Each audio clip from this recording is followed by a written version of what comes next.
तो आज हम एक बहुत ही खास शख्सियत की कहानी में उतरने वाले हैं, असम के एक सांस्कृतिक प्रतीक जुबीन गर्ग।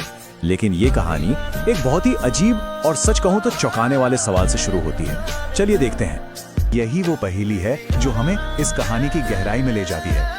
अच्छा, इस अजीब सी बात पर हम वापस आएंगे, पर उससे पहले ये जानना जरूरी है कि आखिर जुबीन गर्ग थे कौन, कहां से आए थे, क्या थी उनकी कहानी।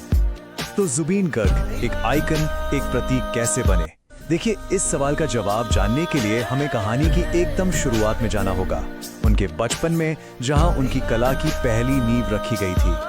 तो चलिए शुरू करते हैं। तारीख थी 18 नवंबर 1972 और जगह थी मेघालय का तुरा शहर। यहीं पर उनका जन्म हुआ और नाम रखा गया जुबिन बोरठाकुर। लेकिन जैसा कि होता है, कुछ लोग सिर्फ एक नाम बनकर नहीं रह जाते। जुबीन एक सिंगर बने, कंपोजर बने, एक्टर बने, मतलब एक ऐसी हस्ती जिनका कद असम के कल्चरल सीन में बहुत बड़ा होने वाला था। कहते हैं ना कि एक कलाकार की जड़ें उसके परिवार में होती हैं, और जुबीन की कहानी भी बिल्कुल ऐसी ही है। उनका पूरा परिवार ही कला और संस्कृति से गहराई से जुड़ा हुआ था। जरा सोचकर देखिए कि घर का माहौल कैसा रहा होगा।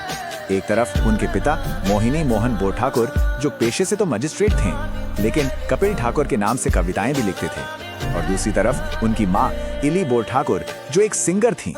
मतलब कानून, कविता और संगीत सब एक ही छत के नीचे। कमाल है ना? और ये जो कला का माहौल था, ये सिर्फ माता पिता तक ही नहीं था। उनकी बहन जोंकी, वो भी एक कमाल की सिंगर और एक्ट्रेस थी। बहुत दुख की बात है कि 2002 में एक रोड एक्सीडेंट में उनकी जान चली गई। उनकी एक और बहन भी है, डॉक्टर पालमी बोरठाकुर। तो ऐसे आर्टिस्टिक माहौल में पले बड़े जुबीन का अपना सफर अब शुरू होने को था। एक ऐसा सफर जो उन्हें कॉलेज की दुनिया से सीधा सेंटर स्टेज पर ले जाने वाला था। संगीत तो जैसे उनकी रगों में था। बचपन से ही उनका टैलेंट दिखने लगा था। उनकी माँ ने ही उन्हें ट्रेनिंग दी, उनकी प्रतिभा को तराशा, और देखते ही देखते जुबीन तबला, ढोलक, मैंडोलिन ऐसे कई इंस्ट्रूमेंट्स बजाने में माहिर हो गए।